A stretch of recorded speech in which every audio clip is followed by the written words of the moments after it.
Assalamualaikum warahmatullahi wabarakatuh.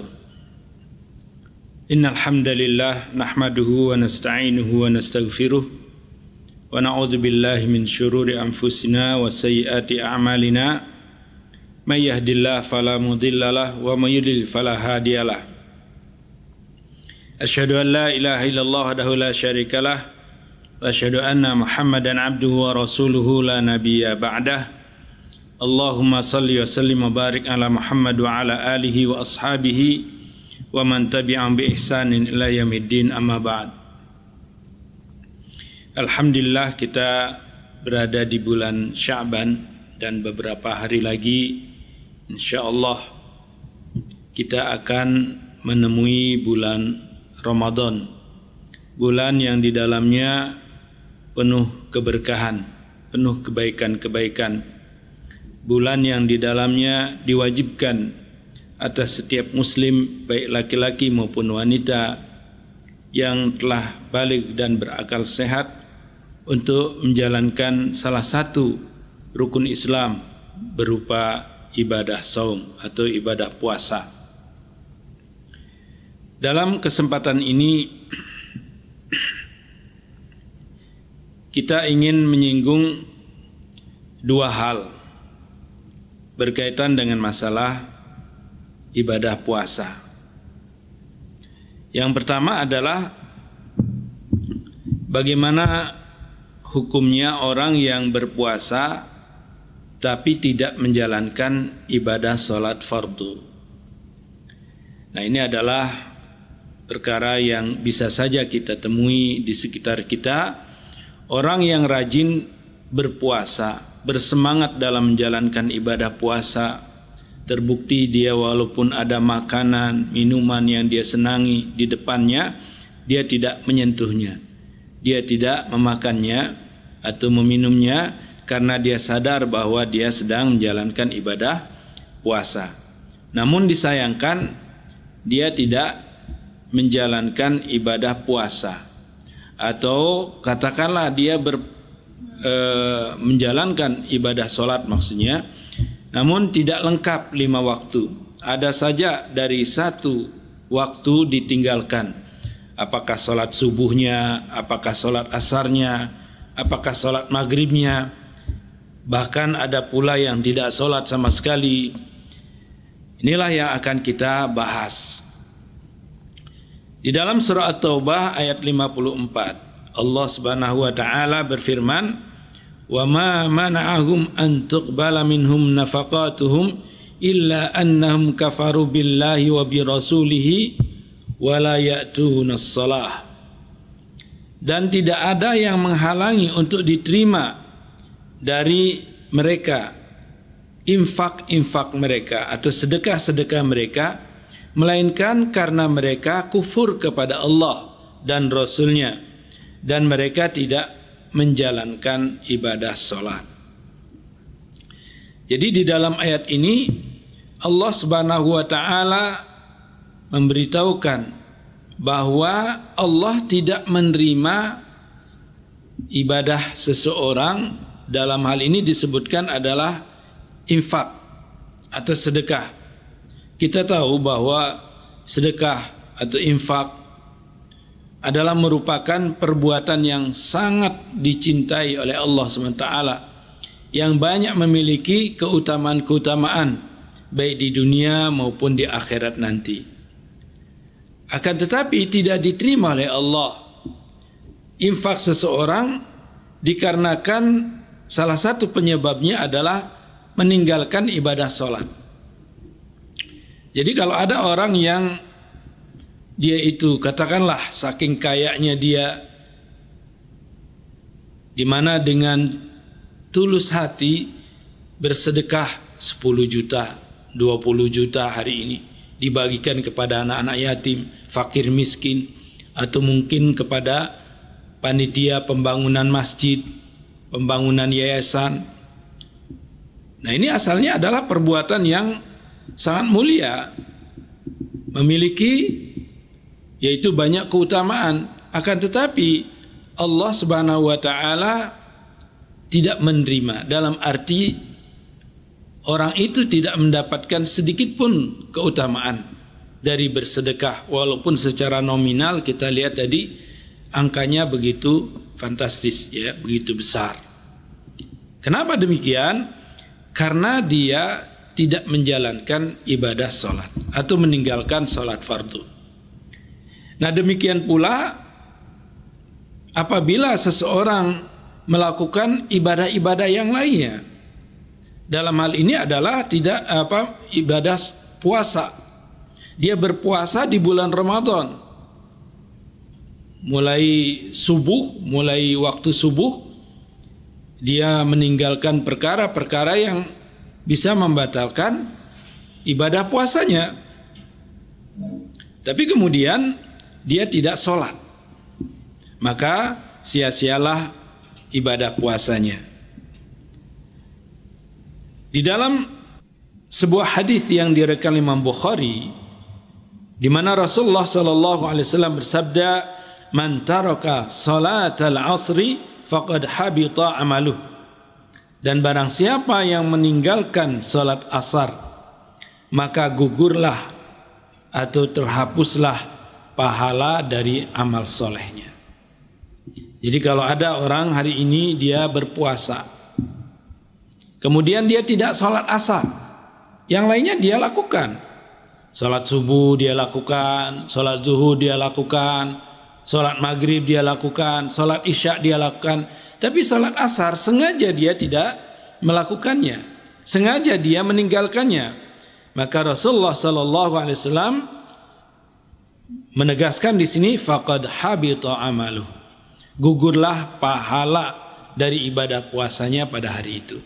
Berarti kan sia-sia. Dan sedikit di sini saya singgung tentang keutamaan dari ibadah sholat, di mana ibadah sholat adalah merupakan amalan yang pertama kali akan dihisab pada hari kiamat.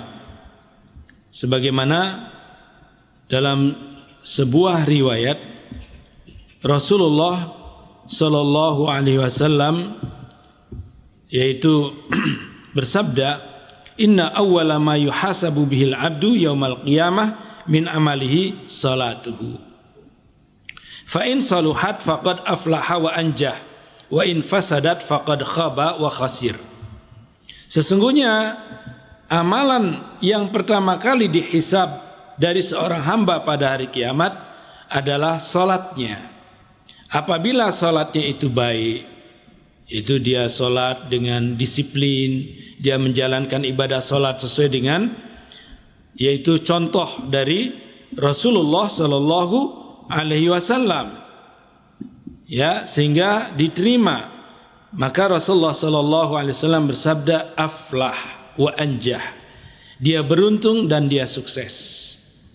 Ya, ibadah apa saja yang dilakukan selain ibadah salat maka diterima oleh Allah, berpahala. Itulah orang yang beruntung dan orang yang sukses.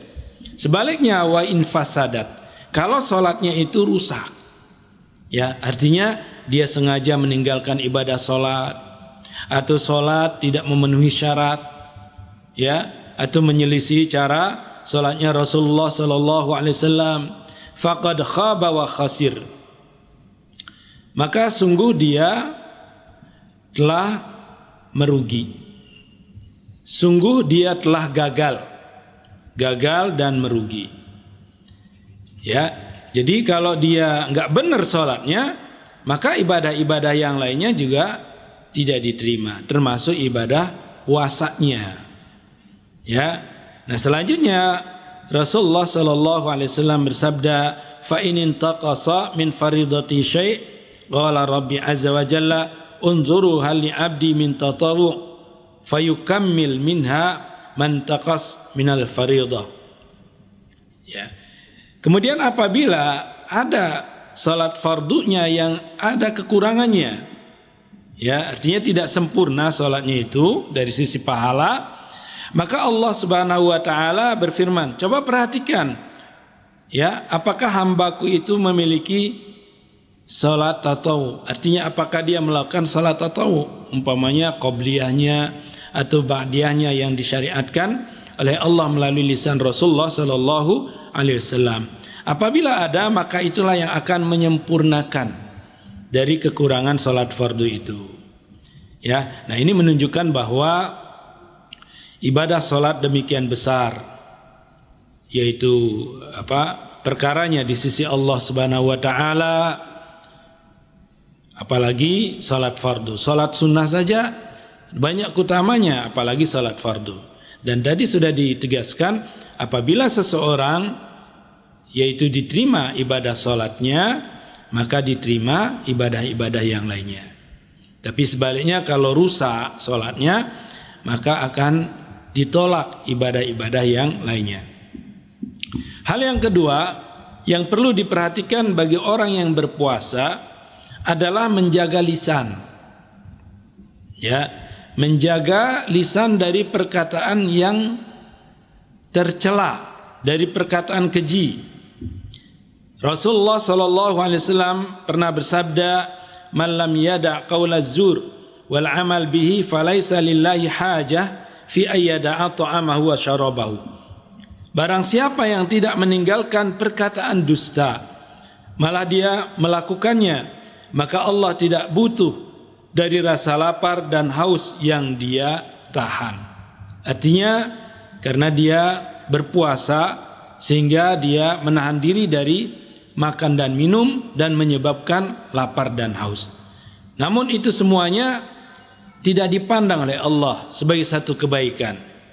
Allah tidak memberikan sedikit pun pahala ataupun kebaikan yang lainnya dari ibadah puasa yang dilakukannya tadi. Kenapa? Di sini Rasulullah sallallahu alaihi wasallam telah menjelaskan, yaitu alasannya di mana dia tidak meninggalkan perkataan dusta. Jadi berkata dusta maksudnya adalah mengucapkan sesuatu di luar kenyataan. Ya, karena itu kita harus hati-hati di dalam berbicara, di dalam menyampaikan berita.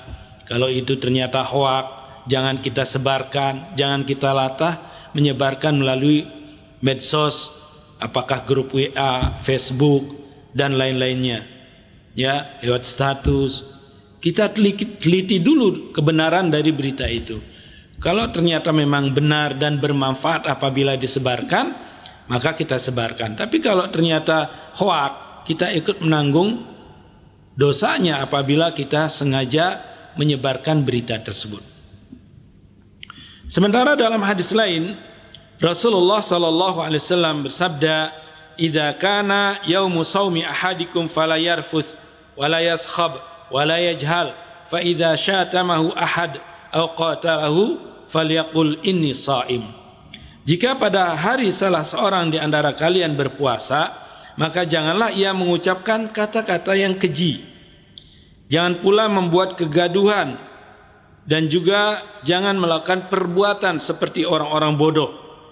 Dan jika ada orang yang mencacinya atau menyerangnya, artinya mengajak bertengkar, apalagi berperang, maka jawablah dengan ucapan inni shaim. Sesungguhnya aku sedang berpuasa. Jangan kita layani tantangannya, walaupun orang itu menuduh kita dengan tuduhan yang katakanlah yaitu penakut, pengecut karena kita tidak melayani tantangannya. Enggak masalah. Yang penting kita mulia di sisi Allah Subhanahu wa taala. Justru kalau kita layani tantangannya, ya kemudian kita bertengkar, ini bisa merusak pahala puasa kita, kan rugi, sayang. Kita capek-capek berpuasa, namun rusak pahalanya dikarenakan kita mudah, yaitu terpancing emosi kita, itu bertengkar, apalagi sampai menumpahkan darah. Naudzubillah min dzalik. Nah, di dalam hadis ini Rasulullah sallallahu alaihi wasallam mengatakan pula fala yarfus. Janganlah dia berkata keji. Jadi kata-kata ar-rafas bisa maknanya yaitu perkataan keji, perkataan kotor, bisa pula maknanya adalah jima atau berhubungan badan. Sebagaimana di dalam salah satu ayat Allah Subhanahu wa taala berfirman, uhilla lakum lailatas siyamir rafatsu ila nisaikum. Dihalalkan bagi kalian pada malam-malam bulan Ramadan, ya, malam-malam hari di bulan Ramadan untuk melakukan rafas kepada istri-istri kalian. Jadi yang dimaksud rafas di sini adalah yaitu berhubungan badan. Ya. Jadi bukan maknanya perkataan kotor. Kalau diartikan perkataan kotor, berarti di malam hari seorang suami boleh mencaci maki istrinya. Apabila ya diartikan perkataan kotor. Dihalalkan bagi kalian untuk berkata keji, berkata kotor kepada istri-istrinya. Akhirnya begitu. Nah, oleh karena itulah ar-rafas di sini maksudnya adalah al-jima', yaitu melakukan hubungan badan. Ya. Kaitannya dengan perkataan keji, contohnya adalah ghibah, menggunjingkan saudaranya seiman tanpa sepengetahuan dia kepada orang lain. Nah, perbuatan ini adalah merupakan perbuatan yang sangat besar dosanya. Tapi kalau bisa kita katakan justru ya sangat laris, sangat banyak yang meminatinya tanpa kita sadari, kita juga ikut. Yaitu apa? Melakukan hal ini. Ya, kita ngobrol di sini, ngobrol di sana, ngobrol di majelis ini, ngobrol di majelis itu. Ketika kita bertamu, hampir tidak pernah sunyi dari ghibah, menggunjingkan saudara seiman. Ya, ketika kita ngobrol dalam satu majelis dengan teman-teman kita di siang hari, di situ tidak ada suguhan karena kita sedang berpuasa. Tapi ketika obrolan kita ini ya menjelek-jelekkan atau menceritakan kejelekan saudara kita seiman, menggunjingkan saudara kita seiman, ini ibaratnya kita yaitu menyediakan suguhan berupa apa? Bangkai daging saudara kita.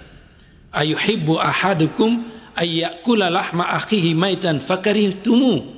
Apakah kamu senang apabila ya yaitu kamu makan daging saudaramu yang telah menjadi bangkai? Tentu kamu tidak menyenangi.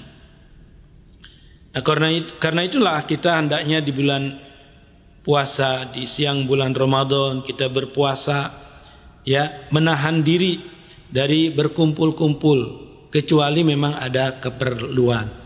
Urusan bisnis, urusan pekerjaan, urusan dakwah, dan urusan-urusan yang lainnya yang di situ memang ada manfaatnya. Kalau tidak ada tujuan maka hindari dari berkumpul-kumpul. Lebih baik kita yaitu manfaatkan waktu luang untuk membaca Al-Quran atau untuk melakukan zikir-zikir yang lainnya. Apabila kita sibuk ya, yaitu memikirkan keburukan kita, dosa-dosa kita, maka kita tidak akan punya kesempatan sedikit pun untuk menceritakan keburukan saudara kita. Ya, karena itu sekali lagi perbuatan ghibah ini harusnya kita hindari. Ya, di antara faktor yang memicu orang mudah sekali berbuat ghibah apa?